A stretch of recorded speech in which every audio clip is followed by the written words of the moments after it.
The greatest trick they ever pulled was convincing the world they do not exist. Wow. Okay, it's a massive, undeniably heavy claim, right?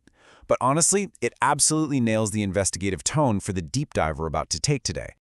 Welcome to this explainer. Today, we're going to neutrally map out a wildly complex source text. It's this fascinating blend of geopolitical New World Order theories layered with some really deep spiritual mysticism. Our goal? To just walk through this document step by step, so you can clearly understand the exact framework it's proposing. To keep us on track, here's our roadmap. 1. The Grand Illusion. 2. Architecture of Global Power. 3. Engineering Human Obedience. 4. The Divine Reality. 5. Blueprint for Emancipation. And finally, 6. 2 Diverging Timelines. Let's get right into it. Section 1. The Grand Illusion. So the foundation of this whole presentation argues that the world you see every day, the society we all participate in, is actually a meticulously curated illusion. Basically, you're operating within a massive global deception. And the text claims that breaking out of it, well, that requires understanding the underlying code running the entire program. And what's really intriguing here is how the text speaks directly to the reader. It outlines this highly specific target profile, basically saying, hey, if you question the mainstream narrative, you are a system breaker or a truth seeker. It suggests you're part of this rare 1% whose actual incarnated purpose is to tear down the illusion. It really empowers the audience right out of the gate. Moving on to Section 2, Architecture of Global Power. Now, if reality really is an illusion, you have to ask, how exactly is it structured? The text argues that true power isn't actually held by those visible politicians you see debating on your screens. Not at all. They're just the public face for a totally hidden, invisible pyramid of architects who are actually orchestrating the whole show behind the scenes. It breaks this global power down into 4 very distinct tiers. At the very top, there's the chief, identified as this hidden metaphysical architect of deception. Right below that, you have the dynastic elite controllers. Next is the execution layer we actually see: governments, tech giants, and global institutions. And then, right at the very bottom, sits 99.99% of humanity. The claim is that this vast majority is kept deliberately divided, totally distracted, and of course, drowning in debt. To keep that pyramid standing, these elite controllers supposedly enforce their hierarchy through 4 main pillars of control that literally impact your everyday life. They control the money supply to lock in perpetual debt.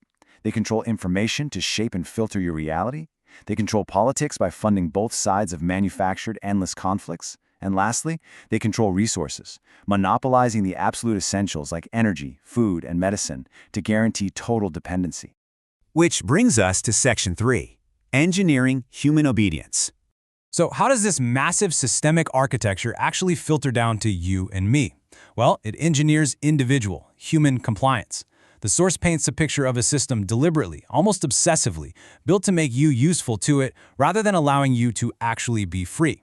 It's framed not just as some accident of history, but as a highly calculated, well-oiled machine. According to the matrix described here, this compliance is achieved through 5 brutal sequential phases. First, there's the educational pipeline, basically a Prussian-style schooling model demanding absolute conformity. Next, entertainment and media totally saturate your cognitive domain. Third is behavioral control, achieved through the exhaustion of the 9-to-5 grind and inescapable debt traps. Fourth, you end up adopting a forged identity based completely on labels the system gave you. And the final phase, ultimate obedience. The prison just becomes entirely internalized. You essentially police yourself.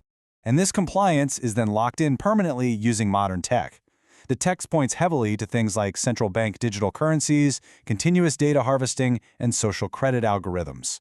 Basically, the idea is that in this invisible prison, you might feel free to move around, but the cage just moves right along with you. Your data is the lock, and artificial intelligence acts as the warden.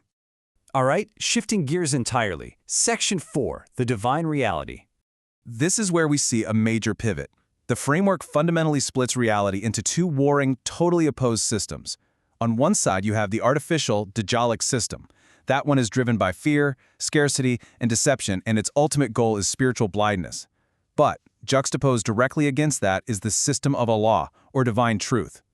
This is framed as an organic, harmony-driven system fueled by love and discernment, with the ultimate goal being true spiritual awakening. Now, to align with this divine system, the text makes a fascinating argument. Reality is not chaotic, not even a little bit. Instead, it's this deliberate, intensely mathematical blueprint built entirely on frequency and divine proportion. Essentially, the universe speaks a language of pure order and perfect balance. And this divine reality supposedly operates through 7 universal laws. We're talking about the law of oneness, vibration, correspondence, attraction, cause and effect, compensation, and perpetual transmutation. The text states that by deeply understanding and mastering these laws, like really tuning your personal frequency to the divine, reality itself becomes entirely malleable. You effectively stop being a victim of the system and start shaping your own world. Let's look at how to actually do that in Section 5. Blueprint for Emancipation. The overarching philosophy here is incredibly empowering. It argues that the key to your freedom, it doesn't belong to the system at all. It relies entirely on your own internal capabilities. It's about your ability to observe things without fear, to relentlessly question the narratives you're handed, to filter the truth, and to practice genuine detachment. Essentially, the key was inside you the whole time. And this internal philosophy actually translates into a very specific 5-step tactical blueprint. But notice something crucial here. The focus is absolutely not on violently fighting the old system. Instead, the strategy is this: raise your frequency from fear to gratitude. Build real physical alliances in your community. Reclaim your biological holistic health. Decentralize your wealth into real assets. And finally, master your mind by just unplugging from their mainstream feeds. You don't fight the old system, you just build a new paradigm that makes the old one completely obsolete.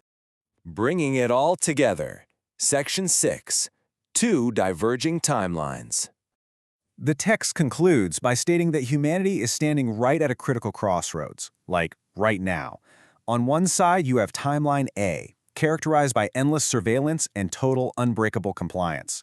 On the flip side is Timeline B, characterized by resistance, decentralization, and ultimate spiritual liberation. Sovereignty versus compliance.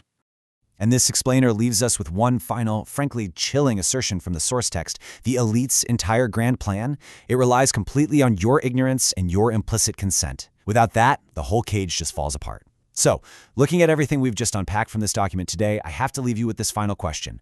Which timeline do you believe we are truly walking into?